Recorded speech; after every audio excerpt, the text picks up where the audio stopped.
ইরানের মধ্যাঞ্চলীয় ইস্পাহান শহরের একটি বিমান ঘাঁটিতে গত শুক্রবার হামলা চালায় ইসরায়েল। স্যাটেলাইট ছবিতে ওই হামলায় সম্ভাব্য ক্ষয়ক্ষতির দৃশ্য দেখা গেছে।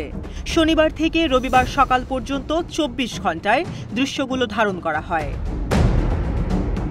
বিবিসি বলছে, তারা ভেরিফাই দুটি দৃশ্য বিশ্লেষণ করেছে। এতে দেখা গেছে হামলায় ইস্পাহানের ওই বিমান ঘাঁটির একটি প্রতিরক্ষা ব্যবস্থার আংশিক ক্ষতিগ্রস্ত হয়েছে। হামলায় ঠিক কোন ধরনের অস্ত্র বা অস্ত্রশস্ত্র ব্যবহার করা হয়েছে তা স্পষ্ট না হলেও স্যাটেলাইটে ধারণ করা দৃশ্যে ওই বিমান ঘাঁটিতে ক্ষয়ক্ষতি হওয়ার বিষয়টি ধরা পড়েছে।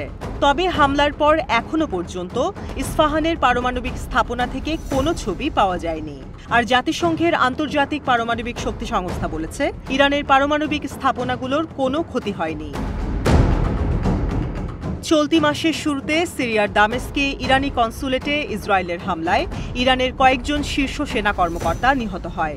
ওই হামলার জবাবে গত ১৩ এপ্রিল রাতে ইসরায়েলের ভূখণ্ডে শত শত ড্রোন ও ক্ষেপণাস্ত্র ছোড়ে ইরান। পাল্টা জবাবে ১৯ এপ্রিল ভোরে ইরানের একটি পারমাণবিক স্থাপনার সুরক্ষায় নিয়োজিত রাডার ব্যবস্থা লক্ষ্য করে ক্ষেপণাস্ত্র হামলা চালায় ইসরায়েল। এ তথ্য জানিয়েছে আমেরিকার এক জ্যেষ্ঠ কর্মকর্তা। তবে ইরান সরকার তা অস্বীকার করেছে। আর ইসরায়েলের পক্ষ থেকেও আনুষ্ঠানিকভাবে এ বিষয়ে কিছু জানানো হয়নি। ইস্পাহানে ইসরায়েলি হামলার পর লক্ষ্যস্থল ও ক্ষয়ক্ষতির পরিমাণ নিয়ে নানান রকমের জল্পনা শুরু হয়। তবে ইরান বলেছে, ড্রোন দিয়ে চালানো ওই হামলা আকাশ প্রতিরক্ষা ব্যবস্থার মাধ্যমে অকেজো করে দেওয়া হয়েছে। এদিকে নাম প্রকাশে অনিচ্ছুক ইরানি কর্মকর্তাদের বরাত দিয়ে নিউ ইয়র্ক টাইমসের খবরে বলা হয়েছে, বিমান ঘাঁটিতে ওই হামলা ছাড়াও ইস্পাহানের প্রায় ৫০০ মাইল উত্তরে তাবরিজ এলাকাও হামলা চালিয়েছে ইসরায়েল। তবে সে হামলাটিও নস্যাৎ করা হয়েছে।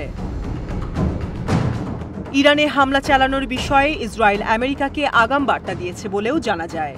নাম প্রকাশে অনিচ্ছুক কয়েকজন কর্মকর্তা মার্কিন গণমাধ্যমকে বলেছে, ইসরায়েল তাদের হামলার পরিকল্পনা সম্পর্কে আগেই আমেরিকাকে জানিয়েছিল।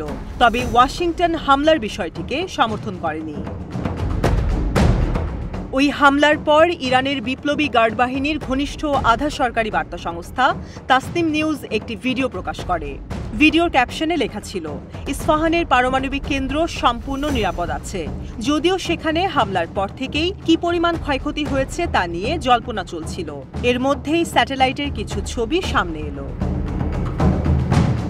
গত ১৫ এপ্রিল স্যাটেলাইটে ধারণ করা একটি চিত্রে বিমান ঘাঁটির উত্তর পশ্চিম কোণে একটি S-300 বিমান প্রতিরক্ষা ব্যবস্থার অবস্থান স্পষ্ট হয়।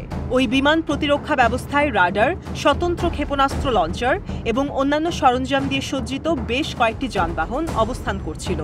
১৯ এপ্রিল ইসরায়েলের হামলার পর আরেকটি স্যাটেলাইট চিত্রে ওই বিমান ঘাঁটির চারপাশে ধ্বংসাবশেষ দেখা গেছে। তবে এ বিষয়ে ইরানের কাছ থেকে কোনো তথ্য পাওয়া যায়নি এবং ক্ষয়ক্ষতির ব্যাপারটিও তারা নিশ্চিত করেনি।